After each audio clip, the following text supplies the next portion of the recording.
Diyos yun! Ano? Pinakasundukan natin last week. Hoy! Casting bulok! Para sa inyo to.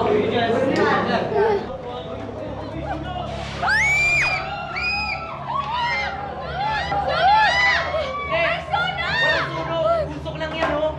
Tuloy tayo!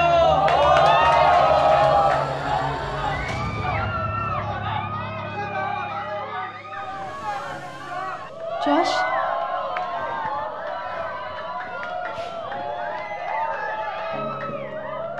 Ba't may nagsisigawan?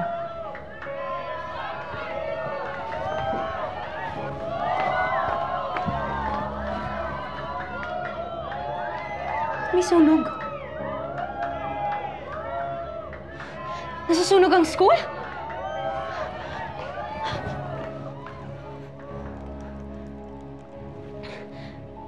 Hello? Emergency hotline? Please connect me to the fire station.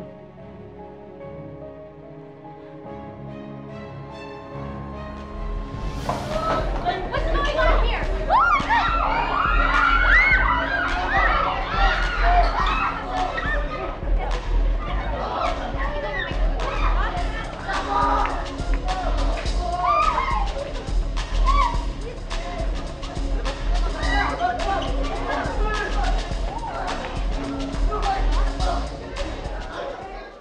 Sinong may kagagawa nito? Magsalita kayo. Who is behind all of this? Siya po! Siya po yung may kasama nun! This is a disgrace! And all of you are a disgrace to the school. Go inside and talk among yourselves and figure out kung sino at papaano mananagot ang may kagagawa nito. Kasi nagpasabog ka para ba may nasaktan? Pwedeng wag i-big deal? Sige lang, tol. Alam nasaktan, di ba? Kung panaginip to, saan nagising na ako ngayon? Kasi isang malaking bango tong flop na party na to. Flop? How dare you hindi flop ang party ko? Aray ko! Eh, flop naman talaga yung party ko! Yan ako! Flop yung party mo!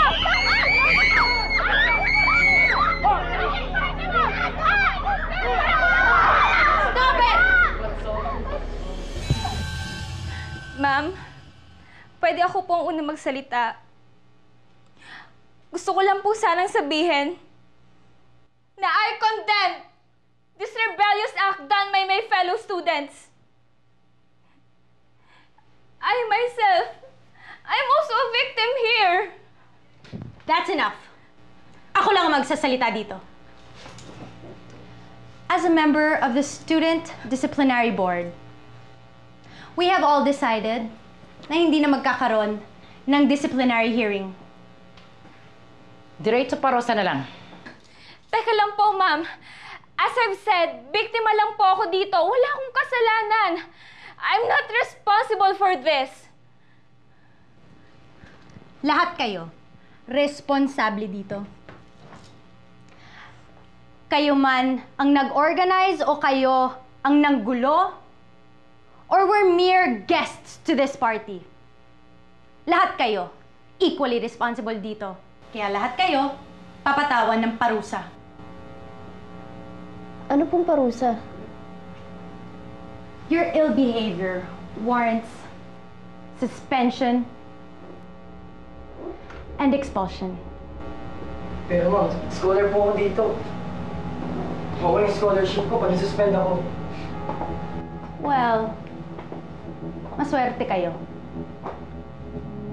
Because the disciplinary board understands this. And they are very much aware na kung masuspend kayo or ma-expel, tiyak na lahat kayo wala ng future. And we don't want that. Of course, you all have a lot ahead of you. And that's why we've decided to give you another chance. Lahat naman kayo nakita namin na nagsusorry at napatunayan na nagsisisi kayo sa mga pinaggagawa ninyo. That's why you will undergo a self-improvement and self-enhancing program kung saan huhulma at huhubog ang inyong mga sarili so that you can all be model students of this school.